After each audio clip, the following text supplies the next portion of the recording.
Turf é um projeto do Freud que ele escreve quase no começo dos trabalhos dele, ele não publica, ele decide mudar um pouco a linha de trabalho, então esse trabalho vocês vão ver que ele é ligado à biologia, e ele decide que ele não ia ficar tão preso à biologia, que ele era um neurólogo, e ele ia dar uma guinada, vamos dizer assim, mais para o campo da psicologia, propriamente dito. Então ele deixa esse trabalho e esse trabalho acaba sendo publicado só depois da morte dele. Mas aqui o Lacan vai aproveitar para fazer algumas observações. Esse pedaço que está em negrito, né, que está deitadinho assim, todo do Pulsões e seus Destinos. Quer dizer, escrita de Freud. Lacan está recuperando a escrita do Freud. E ele está dizendo assim, nós temos... porque continua essa discussão, mas nessa época estava bem forte, se a psicanálise é uma ciência ou não é. Já tinha isso em Freud insistiu muito nessa questão de que é uma ciência, mas aí muitos gritaram dizendo assim, não é uma prática. E aí ele diz assim, então, é uma prática, mas que gera uma ciência. Uma ciência não nasce como ciência, tá certo? Ela nasce como um campo de pesquisa, pesquisando e vai desenvolvendo a partir dessa pesquisa, vamos dizer, desta prática, algumas diretivas, alguns conceitos, alguns critérios, algumas coisas que se tornam ciência. Tanto que depois ele vai lançar uma hipótese dizendo que é uma ciência natural, uma ciência humana. Ele não vai seguir exatamente as chamadas ciências duras. Ele vai falar, vai seguir uma linha da sociologia, da própria psicologia, vai seguir uma linha de uma ciência humana. Comparar uma física, uma matemática, não vai se comparar a essas chamadas ciências duras. E obter o mesmo resultado, ele fala, mas isso não existe nem na psicologia nem na sociologia. E elas são ciências. Até a própria filosofia hoje em dia chega a ter quase que uma categoria científica. Também tem uma dúvida se ela não é. Essa foi a tradutora, tá, lá na França, e ela trocou pulsão por instinto. Né? Aconteceu aqui no Brasil, a mesma coisa porque os textos acabaram vindo de lá, né? Ele diz assim, Freud tratava de pulsão, não de instinto. Instinto é uma coisa mais animal. Temos instintos também? Ele diz, também temos, mas nós somos muito mais dominados pelas pulsões. Não pode ser instinto na maior parte do tempo, porque o instinto, ele tem uma forma única, e não é o caso. Nós temos milhares de formas diferentes. Vamos dizer assim, um gato tem um instinto sexual de procurar a gata e acabou. O sexo vai se dar entre macho e fêmea e fim de papo. Então, eu diria que esta é uma atitude instintiva. Ela não vai se modificar. Ela não tem uma escolha de objeto. Ela tem um objeto pré-determinado. Ela tem um funcionamento pré-determinado. Isso é instinto. Segue sempre a mesma coisa e se repete. Não podemos dizer isso do humano. Porque o humano vai buscar, por exemplo, sem a ideia de reprodução, fazer sexo com o mesmo par. Com homem, mulher com mulher. E às vezes até com sapato. Objetos, porque é fetichismo, né? Então ele diz assim, aí saiu fora o instinto. Por mais que a libido esteja atuando também como ela atua no instinto, ela é modificada pela pulsão. E aí o Freud vai trabalhar com várias definições de pulsão. Vamos ver a seguir que vão aparecer, né? O conceito que ele vai ampliando e modificando da psicossomática. Ou seja, a psicanálise trata da psicossomática também. Mas ela não dá grande destaque. O próprio Freud acabou não dando grande destaque. Porque ele, de certa forma, disse assim, a psicossomática é alguma coisa que ocorre sem a relação com os objetos. Ou seja, para Freud é muito claro isso. Quando eu tenho o início da vida, a criança, ela desenvolve, vamos dizer assim, uma relação autoerótica. Ela não precisa, necessariamente, para ter o prazer do outro. E ela nem consegue fazer isso porque ela ainda não desenvolveu o próprio eu dela. Aí ela vai passar pela fase do narcisismo, vai desenvolver o próprio eu, e aí ela vai poder ter prazer e ter as relações com os outros. E ele fala assim, esse é o foco do Freud. O Freud está do momento do narcisismo para frente, porque diz respeito ao outro. Ou seja, aí aparecem as neuroses. A psicossomática estaria no campo não neurótico. Então ele diz assim, e isso ficou em aberto, e aí as pessoas fazem a maior confusão. Ele diz assim, a psicossomática aparece mais ligada aos eventos que ficaram, vamos dizer assim, presos ou registrados na fase inicial muito primária da vida, que é essa fase autoerótica, sem a presença de um eu e sem a relação com o outro. Nós tratamos claramente dessa distinção da relação de objeto que vem quando a pessoa já sabe que ela é ela tem um eu, e ela vai se relacionar com o outro. Então, ela pode se relacionar com esse outro e ser neurótica a partir daí. Ou até mesmo psicótica. Ou até mesmo perversa. São as 3 possibilidades. Antes disso, ela é o quê? Ela é psicossomática. Ela tem somatizações. Então, para dar um exemplo prático, alguém vem para você e diz assim, eu estou sofrendo porque meu chefe está me perseguindo. Isso é psicossomático ou é neurótico? Eu estou sofrendo porque meu chefe está me perseguindo. Se a pessoa chegar com uma queixa do corpo dela e isso não tiver nada a ver com as relações que ela estabelece, nem com os outros, nem com o mundo e nem com ela mesma, porque há uma relação que nós fazemos conosco mesmo, ele diz assim, isso não tem nada a ver com nenhuma das estruturas, nem neurótica, nem psicótica e nem perversa. Tem a fase oral, anal, as fases aonde existe o quê? O prazer autoerótico. E ele diz assim, qual é a confusão? O camarada estava falando de órgãos, e aí ele estava dizendo assim, os órgãos estão sendo participantes, e por serem participantes, eles estão sendo afetados. Aí o Lacan fala assim, não necessariamente. Por exemplo, no narcisismo, é muito importante o olhar, mas isso não vai afetar o olho, mas sim a forma como ela se vê. A relação que aparece na psicossomática, por isso que ele diz que isso pode atrapalhar na psicanálise, é uma relação muito direta com os órgãos. Isto não vale porque esses chamados órgãos vão estar interceptados pelo narcisismo. O olho não é exatamente o olho físico, mas sim o que esta pessoa entende como um olhar. Vocês pensam que o Freud escreveu, né, os 3 ensaios da sexualidade, falou da libido e logo depois falou, né, falou das fases, né, de desenvolvimento, a fase anal, a fase daquilo, e já logo depois falou da libido tudo junto?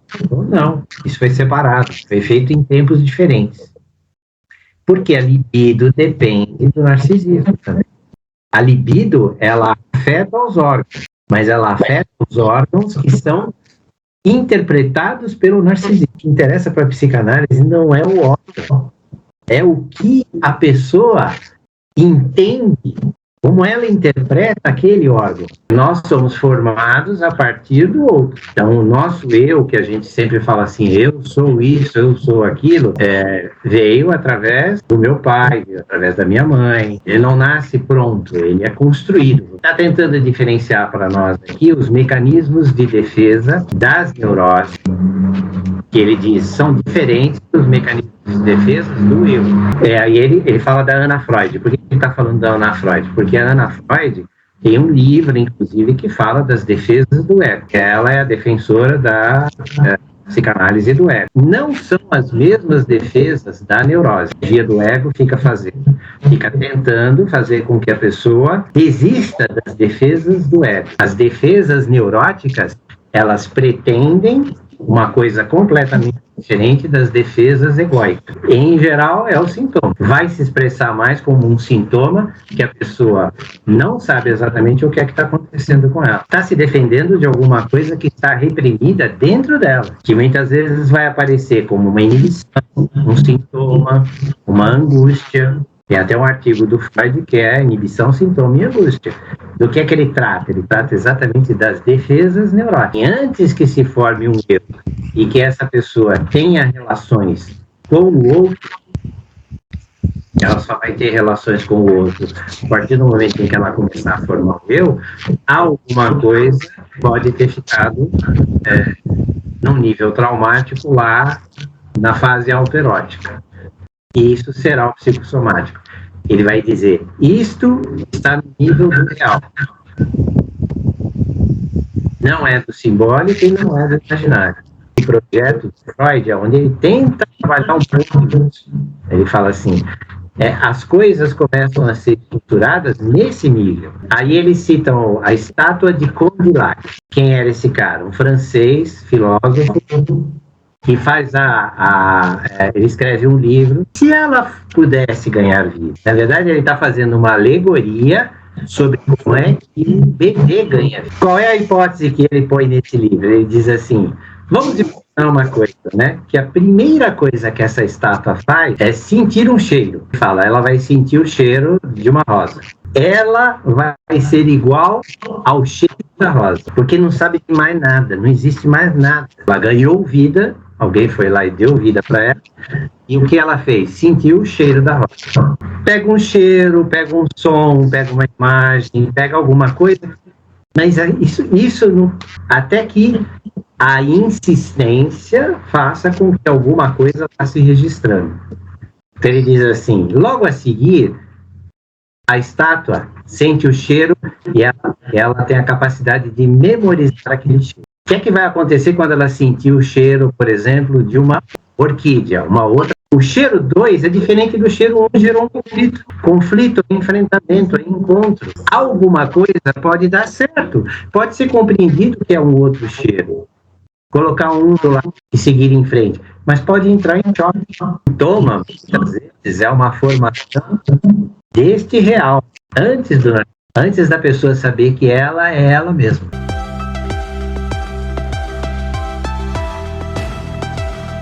Estava presa numa roda de discurso, e o que acontece na psicanálise é que a pessoa vem e começa a discursar, e ela mesma percebe que ela está presa nessa roda.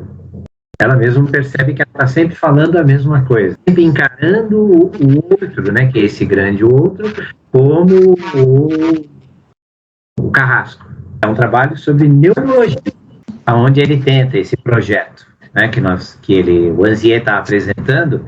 O Anzier apresenta mais ou menos umas 10 folhas. Aqui não está traduzido, aqui está só o que o Lacan fala, e mesmo assim não está tudo o que o Lacan fala. Então a exposição do Anzier é bem ampla, tem um site que tem os originais transcritos do francês. O que ele está explicando logo de cara? Ele está dizendo assim, o que o Freud começa a montar nesse projeto? Ele começa a montar o que ele vinha já estudando, ele já vinha estudando Freud, né, sobre neurônios. Era uma coisa muito nova naquele momento. Ele era um dos pioneiros nesse estudo. Como é que, eletricamente, né, dentro do nosso cérebro, como é que a informação trafega? Não só no cérebro, mas também no sistema nervoso, no corpo. De forma geral, como é que as informações são tratadas dentro do nosso sistema nervoso? Os neurônios não estão conectados uns aos outros, eles têm um espaço entre eles, e o que acontece é a passagem de alguma coisa, ou não passa, é assinado. Que hoje para nós é uma coisa banal, você diz assim, todo mundo sabe que é. E exatamente esse funcionamento desse espaço, que é o que passa e o que não passa, é que vai dar condições de a gente poder codificar o mundo inteiro. E aí o Freud, daqui a pouco ele tira um sarro e fala assim, ele se perde. Porque que modificação é essa? Até hoje a gente não sabe direito. Mas nós não temos uma reprodução dentro de nós do mundo lá fora. Nós temos o quê? Armazenado em nós características do mundo.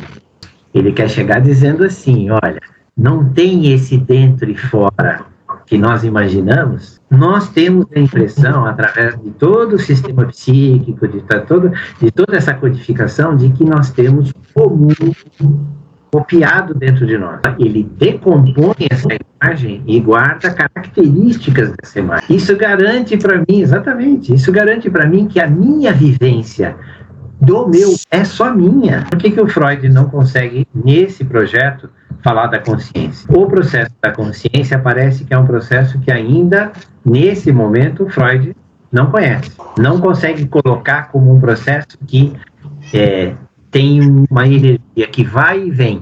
Como é que nós somos conscientes do mundo? Como a partir de um sistema, né, de ligações sinápticas, de memória, e como é que isso vai dar numa consciência? Quais são, né, os processos que, reunidos, vamos dizer assim, vão dar numa consciência? Nós vamos ter contato com o mundo através dos objetos, mas os objetos já não são mais objetos. Por que os objetos não são mais objetos? Esta experiência do seio da mãe já não é mais a segunda mamada, já não é mais como a primeira. E a terceira não será nem como a primeira e nem como a segunda. E a cada vez que nós formos viver uma experiência com um determinado objeto, aqui estamos colocando o seio como objeto, é um novo objeto. Esta é a impermanência deste mundo que nós temos dentro de nós. E é nesta impermanência que a gente aposta que a gente pode fazer mudanças. Que deixa para nós uma ideia interessante. As pessoas vivem as experiências em intensidades diferentes, certo? E nós sabemos disso. Então, não adianta você querer imaginar como é que a pessoa viveu aquela experiência baseado na experiência que você teve. Isso está baseado exatamente no que o Freud estava analisando, né?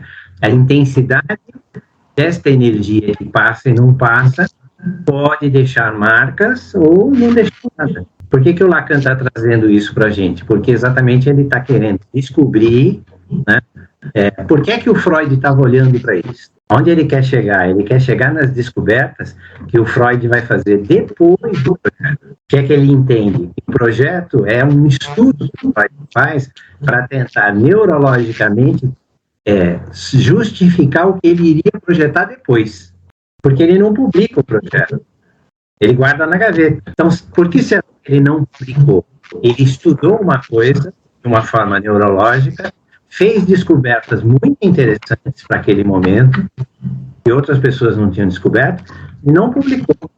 Esquece, de certa forma, o projeto falar da consciência, ele nem fala.